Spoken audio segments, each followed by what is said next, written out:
Okay, welcome to this session 9. So in this session, we are going to discuss on the basics of inheritance and the member access, how we are going to do with the inheritance, and the superclass reference variable, how to use with the subclasses. Right? As we are all aware of, so when I'm going to talk about object-oriented programming, so there are few pillars of this. That is, there are 4 pillars of this. Out of those 4 pillars, inheritance is the one, and the others are polymorphism, encapsulation, data hiding, abstraction. And so now today we will discuss about the inheritance and its basics, and for this reason we say inheritance is one of the cornerstones of the object-oriented programming, or one of the pillar of object-oriented programming. And so now the usage of inheritance is, it is going to help us in creation of hierarchical classification. Now when I define or declare any class, the class is usually used to put some properties of an object based upon their physical appearance or based upon their operational procedures. And so we are going to classify every object in a software or in a package. And so now whatever the class we have done with the classification of the object, now we are thinking about how we are going to organize this hierarchically. That is, the most general class I'm going to put at the top, and as I refine the class for the specific task, I'll be keep on bringing it one level down in hierarchy. That is what we think about. Hence, we are going to call this as hierarchical classification. The most specific one put at the top level of hierarchy, and the least or the most the most general one put it at the hierarchical top level, and the most specific one put it at the bottom level. That is what hierarchical classification is going to be all about. And so now whenever I go and talk about this hierarchical classification, just look at this diagram. This is going to give an idea what I'm talking about hierarchical classification. So now when I say electronic items, in general I am saying it as electronics items. But if I look into specific, phone is going to be an electronic item specifically, or the sound system is going to be electronic item, or the television can be electronic item, or the FM radio can be an electronic item, and so on. Now I can different, or I can bring in the specific nature of electronic items. And but in general, if I want to say, we call this as electronic items. And now the phone becomes specific for the general category of electronic items, and phone becomes a specific category now. But further still I can refine specification of this. When I say about the phone, now phone can be the mobile phone or the portable phone, or this can be called phone or a landline. And so I am still deriving the specification. And so now this is going to form a hierarchical, most general, almost specified, and most specific. Similarly, I am going to have the same structure. Hence, so using these terms, we call this as hierarchical classification, based upon the structure, based upon the operational procedure. Now either I put into a general term, or I'm going to put into a specific term. That is what we call this as hierarchical classification. And so now by bringing in inheritance, so we are able to create general class which defines common properties, and which can be inherited by other more specific classes. Something like phone can inherit the properties of electronic items, mobile phone can inherit the properties of the phone indirectly, which is going to inherit the property of electronic items. Hence, so by creating general class, which is going to help us to inherit the more specific class of assets property, and while doing so, this specific classes can add its own properties as their unique properties, which is unique to them. Hence, whatever the property I put here can be shared between phone and the sound system. But the property what I add up for this phone cannot be shared with the sound system, because it is unique for this category itself.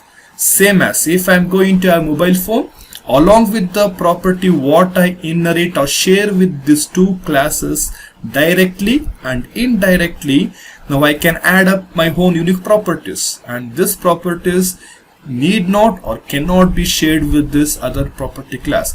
Hence each class, specific class what I am going to inherit now, can add those properties that are unique to them.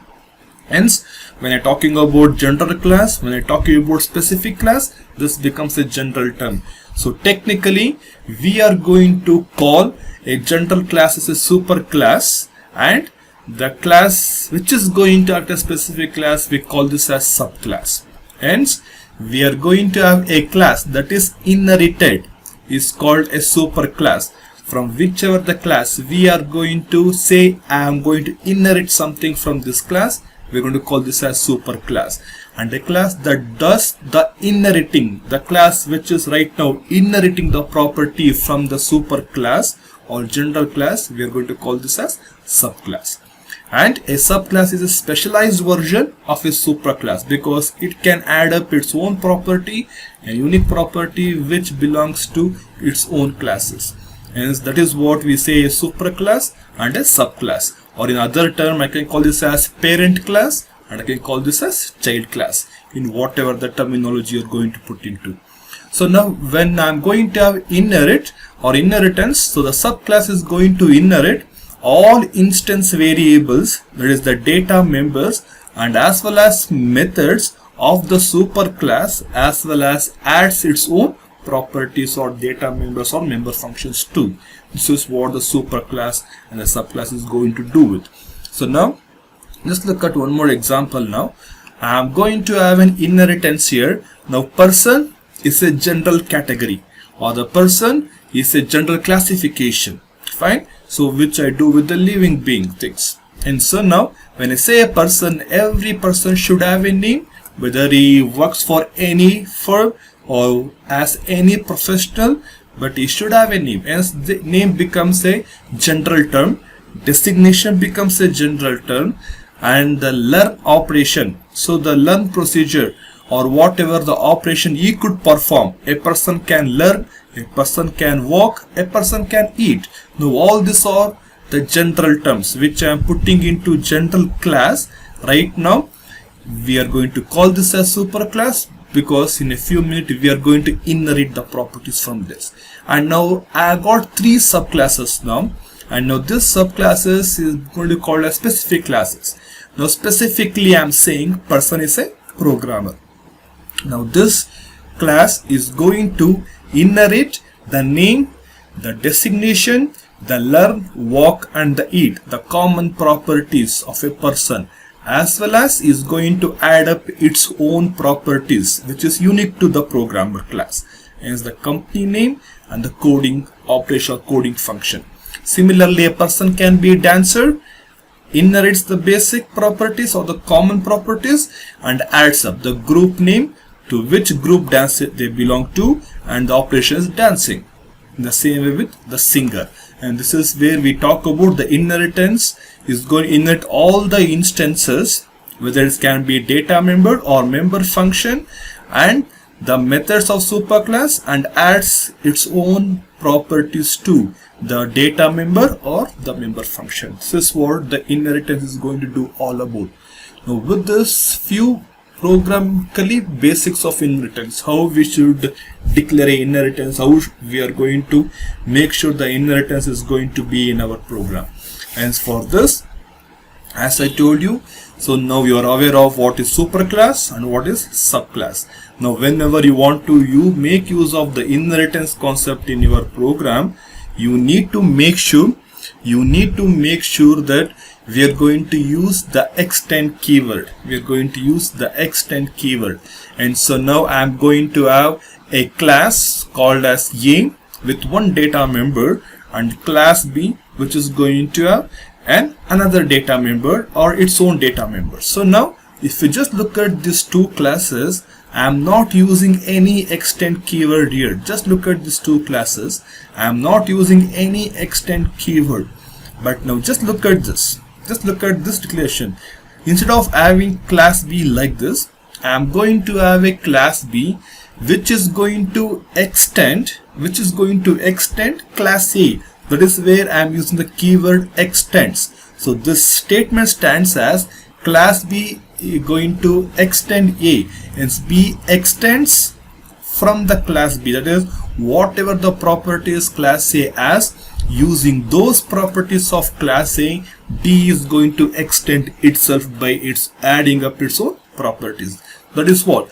Now when I put something class like this, now this two class becomes independent class. So when the declaration is such a way, there is no relation between class A and class B. There are no relation, there is no any link between these two classes. These two are totally independent classes. Hence, now I am not able to call this a superclass, or even I cannot call this a subclass, because there is no any inheritance concept. But in this case, as B is extending the property of class A, there is going to be a communication, there is going to be derivation. Hence, the properties of class A will be derived as part of class B. Hence, this is where we call the class A as the superclass and the class B as a subclass now. So further, I can declare a number of classes, but in this case, this is totally an independent class. And so now just look at this coding part now. Now by doing this, by bringing inheritance, what is the advantage I have got? As it is reusing the property from the general class, or putting the most general terms in the base class or the super class, and I am going to have the instruction or the properties which belong to the specific class. Right now just look at this code part. I'll come to this later. I am going to declare the object for the class A and object for the class B, and I am going to say object A dot A equals 10. Yes, this should work fine because A is part of the class A. So using object B, I am going to access A. Now this should cause me a problem. This should cause me a problem because there is no data member called as A in the class B, and so this should cause me a problem. Hence this is an error statement. But having this statement, it's fine because B is part of the class B itself. Fine. Now just look at this code part. Now the same two objects I am declaring the same way, no difference. And I'm going to say object A equals 10. As usual, it works fine. And now object B dot A equals 15. I'm using object of class B to access the data member of class A, which was illegal operation in this case, but right now this is going to be a legal operation. That is, hence by inheriting or by inheritance, the property of class A is already part of class B by default. Hence this is possible, and this statement works as usual. This is what you need to understand about inheritance and the basics of inheritance, how it is declared, how it is defined, how it is used. So an example program, just look at this example program now.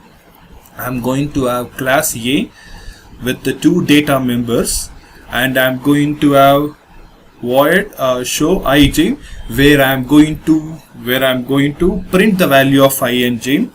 And now I am going to have class B extends A with one data adding up its own data member and printing the value of k, and while computing the sum, I am making use of I am making use of j, I am making use of k. So this should work fine because along with k, even these two are the data members of the subclass. Hence this should work fine without any problem.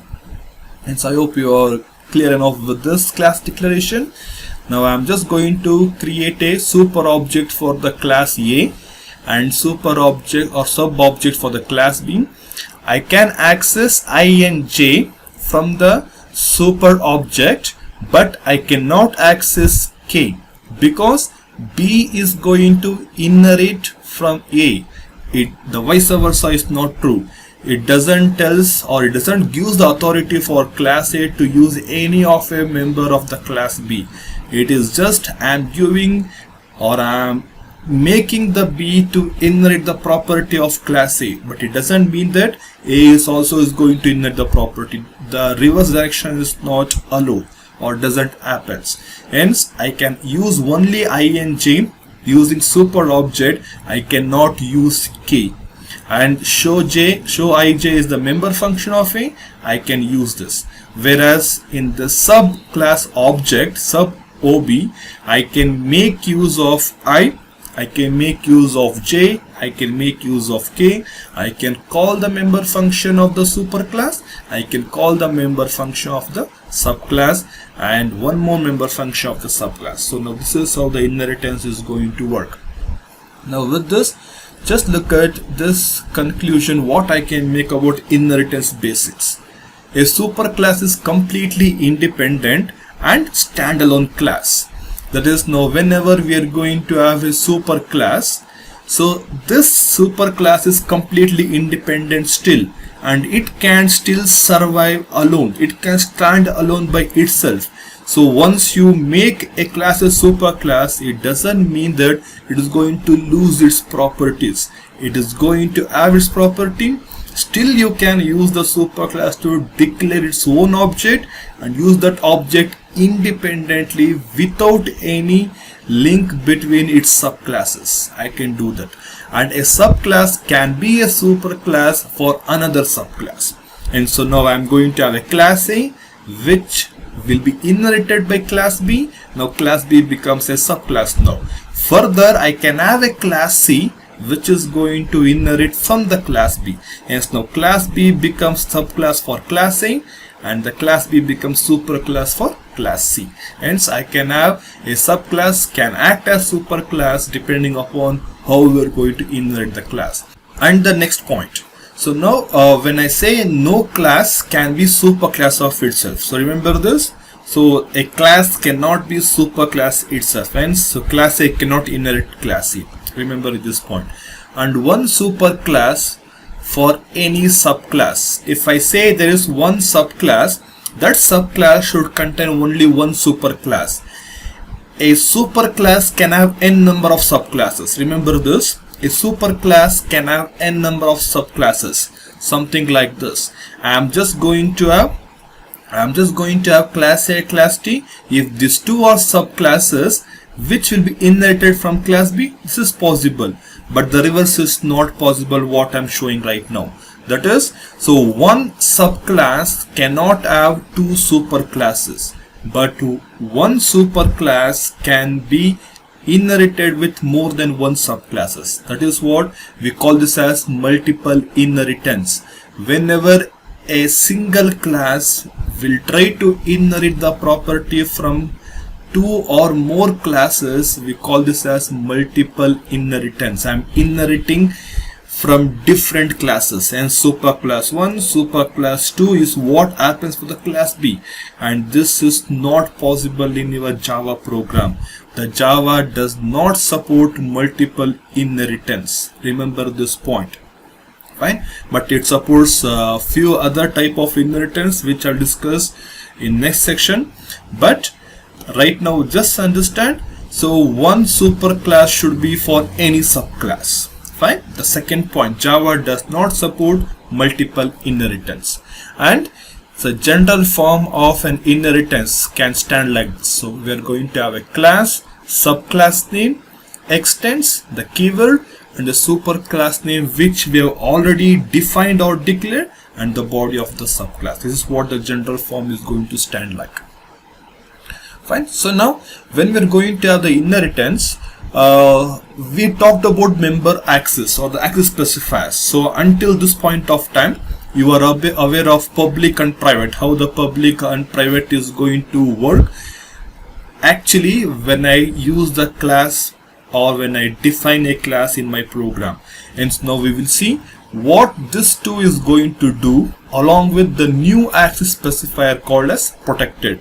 Hence the protected keyword or the access will come into picture only when you're talking about inheritance in your program. And so now I'm just going to have a program. Just look at this program. I'm going to have class A which has got three data members I, J, K. I'm making I as public member, J as private member, and K as protected member. And I'm going to have member function of the class A. Now I'm going to have I equals 1, j equals to k equals 3. That means I'm accessing the data member of its own class. So there is no any issue here because a member can access its own data members of the class. And now I'm going to have class B extends A. That is, now A becomes a superclass, B becomes a subclass. Now I'm going to have the member function of the class B. There are no data members for B, but I'm going to have member function for the class B. Now I'm going to, now I, j, k should be part of class B, and these three variables should be working fine now. And I'm going to have one more class now, class C, which is an independent class, which is not inheriting from any class. And now this is not inheriting anything from the class A. It has its own member function, say as set B, or this can be called as set C. And I'm going to have three member functions over here. So which I'm accessing as part of class A. I, j, k as part of class A, I'm trying to access. Fine. So now if I do so, look at this. This statement will go wrong for me. This statement will go wrong because j is a private data member. And remember this, even if it is an inherited, even though B is the subclass of class A, it is not allowed to access the private data member. Remember this, it is not allowed to access the private data member. Whereas class B can access the public data member, and the class B can even access the private data member. But right now this class B is not supposed to access J because it is a private data member.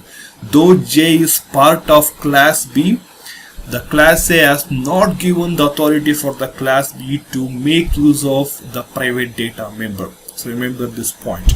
Now in the class C, now all the statements will go wrong because C has no knowledge of the variables of A. Yes, this entire thing will go wrong because none of the variable has been declared with respect to class C. Hence we'll just try to modify. I have just removed this problem. That is, I have just removed the statement j equals to because it is not feasible to do so. And so in the class C, so still if I want to access any of these members now without inheritance, I need to create the object of the class C. Through the object I should be able to access. Hence I am creating object X of the class C, and inside the set B function I am saying object X dot J dot I dot J and dot K. So now what happens? Will this going to work? Still there are few errors. So there are no error in this because a derived class or a subclass can access the public as well as protected data member. Whereas in this, the public member still can be accessed, but the private cannot be accessed, and even the protected cannot be accessed. Now this is the difference between protected member and a private member. Private member should be accessed only by its own class, no other class, even not the subclass, even not the independent class can access the private member. Remember this. Whereas the public member can be accessed by any class. It can be inherited class, or it can be independent class, or it can be non-member function. Anywhere you can access this data member. If it is inherited, you need not use the object and dot operator. If it is not inherited, you need to use the object and dot operator. This is the only difference. But the public member can still be accessed anywhere in the program. But whereas private is accessed only by its own class, even not the subclass which is going to be inheritance. Whereas the protected member, now look at the protected member. Protected member can be accessed by its own class as usual, as well as the inherited class can also access the protected member, whereas the protected member cannot be accessed by any other class what I am going to have. Hence this is not feasible. Hence I have removed the private member, but still the protected member cannot be accessed by an independent class, even not to the object. Hence to summarize this, public member can be accessed by any class in your program, either without the dot operator or using a dot operator, depending upon is it inheriting or not. And the private member cannot be accessed by any other class in your program. It should be accessed only by its own members of the class. Protected members can be accessed by its own class, as well as only those class which is going to inherit the property, but the independent class is not supposed to access. This is where the protected keyword will come into picture, and this is how the member access is going to work. And just one more example with the inheritance. So now I'm going to have class box with the 3 data member, and I'm using a constructor for the class box with 3 parameters, and using these 3 parameters I'm going to initialize these 3 data members, and I'm going to a member function which will compute me the volume of a box by multiplying all the 3 values. And now I'm going to have an extended version, or I'm going to inherit the property of this, or inherit this class box into a new class called as box w. And now this becomes the subclass, and this becomes a superclass. And now I'm going to add up one more data member which is specific to box w, and I'm going to have a constructor of this which takes 4 parameters and assign all the 4 values. Fine. And I'm going to have one more class demo box which extends none of the class. Now in the main function I'm going to create the box 1 and create the box 2. I call the constructor of the box w and compute the volume and print the volume and print the weight also. Now this of box 1 can access the member function of the box, that is volume, to compute, and the box 1, which is the object of the box w, can also access weight of its own data member. And just have a look at this program for more clarity. Fine. And now if I'm going to have one more class, box c extends the same class. I'm just going to have its own data member, and I'm going to have few member function. Now if you see, I've got 2 subclasses, subclass 1, subclass 2. Now this is the superclass for this subclass, and this is the superclass for this subclass. Now this is not a multiple inheritance. Fine, it's not a multiple inheritance. This is just still a simple inheritance, because this subclass has got only one superclass called as box, and this subclass has got only one superclass called as box. Hence, so still we are in the rules, and this is not multiple inheritance, so this is going to work fine. Now just check out in this concept. So now when I say superclass variable, which is going to refer, or which can refer a subclass object. Just look at this. When I say reference, I can create an object, and I can make an object to refer or to point at an object which is created. That is what we call this as a reference. And so if I am going to have a class object for a class A, the object of the same class should refer the address of the same object what I am going to create. This is what, if I am going to create the object of the class A, I should have a reference variable of a class A, and another reference if I want to create, it should be the reference variable of the same class. Fine. And the reference type should be same if I want to refer any of the object memory location. But right now, when you're using inheritance, I can bring in one more concept here. Now I'm going to have a superclass variable, and I'm going to have a subclass object. Fine. I've got a subclass object, and I've got superclass variable. Now this type is different. We call this as type class A, and now this type is different. This is going to be class B. So though B is subclass and class A is superclass, now I am trying to hold the reference of this object in the variable of superclass. That is what we say, a superclass variable can refer an address or memory which has been created using as a subclass object. That is what this example is going to help you out to check out. So now I am just going to have a class box with same 3 data members and a constructor and a member function. And now in this I am going to create a class now. In this class I am going to I have box 1 which is going to extend the box. Fine.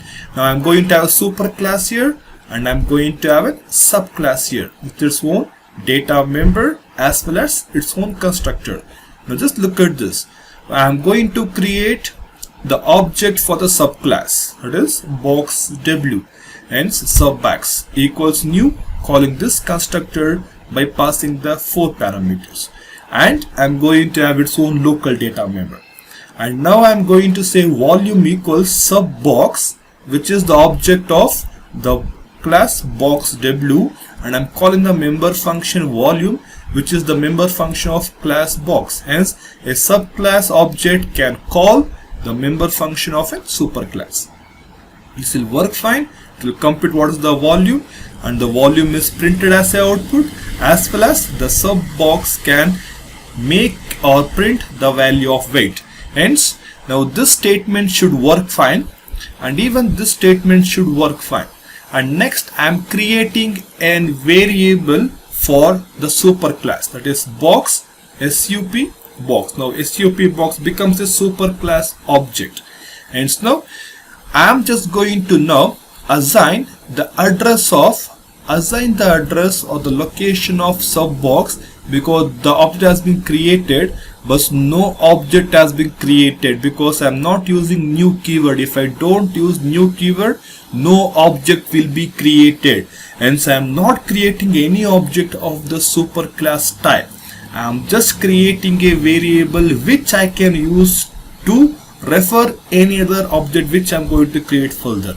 And so now I am not creating any object of the type box, but I am using the object of the box W, and I am trying to assign it to the super box. Now this is going to work fine. This is what we say a superclass variable can refer a subclass object. A superclass variable can refer a subclass object. And so now I'm going to have volume equals superbox.volume. This can access because it is the member of the subclass itself. This works fine. And now I'm going to print the volume, and I'm going to print the weight. So now just give a thought here. Now weight is a data member of the subclass. It is not the member of the superclass. So just make a note here. So now the super box, though it is referring the complete object of the sub box as it looks, but it is not referring the complete box. Though it is holding the reference of the object of the subclass, it can only access the member or the part of the memory of where its own properties are there. Hence right now it is going to be an illegal operation. You cannot do this.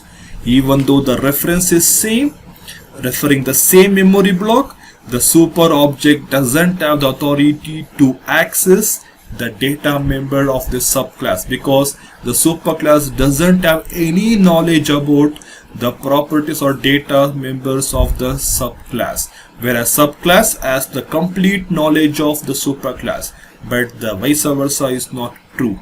And by having the reference, if I'm going to try to have the reference of the superclass object as subclass object, this is going to be illegal operation. The Java will not allow you to do this. That is, a subclass reference variable cannot hold the address or cannot refer a superclass variable.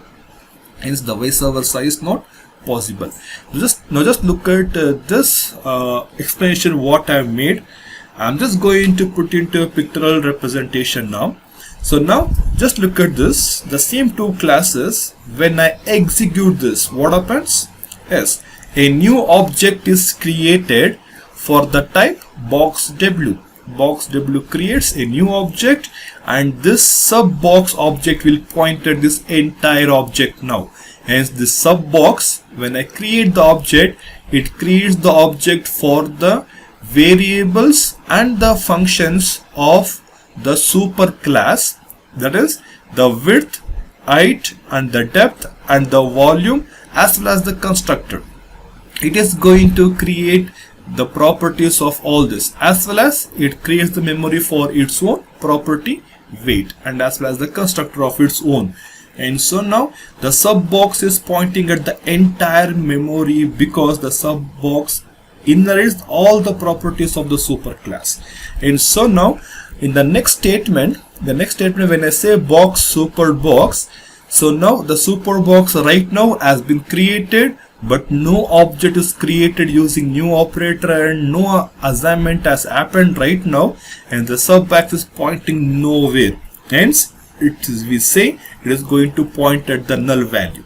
So now when I say super box equals sub box, it will point at the memory location, but see, it has got the authority in the memory, that is the box object what I created only for its own members.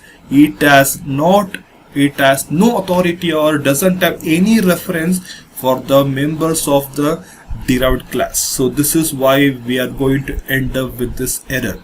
You cannot do this.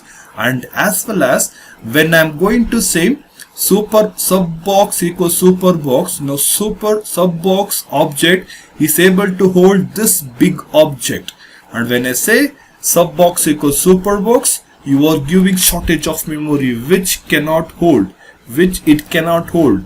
Now it cannot hold any memory which is less than this. Hence we are going to get an error at this point of time. Now this is how the reference variable of superclass and subclass is going to work. And you need to understand all this, starting from the inheritance basic, what is superclass, what is subclass, and how the properties are inherited, and how do I access using access specifier, the private, the public, and the protected, and what do you mean by multiple inheritance, which is not allowed in Java program, and how the superclass variable is going to refer a subclass object, and why such operation is not feasible. This is what all about the inheritance basics. So in next section we will discuss more about the inheritance. And so thank you for this session.